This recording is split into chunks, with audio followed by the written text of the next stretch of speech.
You've probably been inside hundreds of grocery stores throughout your life, maybe even thousands.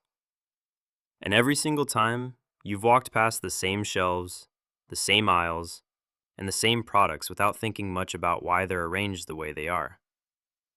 But there's one detail that almost every grocery store shares, and once you notice it, it's impossible to unsee. The milk is almost always in the back. At first, this seems completely backwards. Milk is one of the most popular products in the store. Millions of people walk into grocery stores every day specifically to buy it. If stores wanted shopping to be convenient, milk should be one of the first things customers see when they walk through the door. It would save time, reduce congestion, and make everyone's life easier. So why do grocery stores consistently choose the opposite approach? Most people assume there's some practical explanation. Maybe milk deliveries arrive through loading docks in the back. Maybe it's easier to install refrigeration equipment there. Maybe it's just where the dairy section naturally fits. Those explanations sound reasonable, but they're not the real reason. The actual reason reveals something much more interesting about how grocery stores are designed.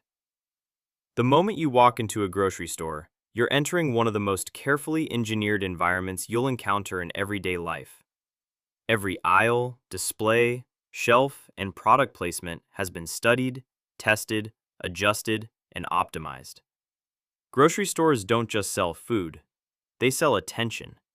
And attention is valuable because attention often turns into purchases. Think about it this way. Imagine you own a grocery store and you know thousands of customers are going to come in looking for milk. You have two choices. You can put the milk near the entrance, allowing customers to grab it and leave within minutes, or you can place it in the very back of the building, forcing every milk customer to walk past dozens of other products before they get there. Which option do you think creates more opportunities for additional purchases? That's the real reason milk is usually in the back. The store isn't trying to sell you milk. You've already decided to buy milk before you walked through the door. What the store is really trying to do is increase the chances that you'll buy something else along the way. Every extra aisle you pass is another opportunity to notice a product you weren't planning to purchase. A display of cookies, a frozen pizza, a new flavor of soda, a bag of chips on sale. Most purchases aren't carefully planned. They're triggered by seeing something at exactly the right moment. What's fascinating is that the strategy starts before you even begin shopping. Retail designers use a concept known as the decompression zone. This is the area immediately inside the entrance where customers are adjusting to a new environment. When you first walk into a store, your brain isn't fully focused on shopping yet. You're grabbing a cart, looking around, checking your list, and orienting yourself. Because customers pay less attention in this area, stores often avoid placing important products there. Instead, they use the space to guide people deeper into the store where they're more likely to notice displays and promotions. Once you know that, another mystery starts to make sense. Why are fruits and vegetables usually near the entrance? If stores only cared about profits, wouldn't they put candy and snacks there instead? Surprisingly, putting produce near the front may actually help stores sell more unhealthy food. Psychologists have found that people often feel good after making a healthy choice. That feeling can make them more willing to reward themselves later. Buy some apples, and suddenly the ice cream feels a little less guilty. It sounds strange, but human decisions are heavily influenced by what happened just a few minutes earlier. Then there are the shopping carts. Have you ever noticed how large they are? Most people never fill them completely, yet a half-empty cart creates the feeling that you haven't purchased very much. Larger carts can subtly encourage customers to keep adding items because there still appears to be plenty of space remaining. The effect is so powerful that some stores have increased cart sizes over the years and seen customers purchase more products as a result. Even the shelves are designed strategically.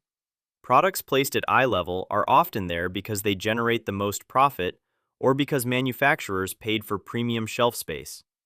Cheaper alternatives are frequently located higher up or lower down, where fewer shoppers naturally look.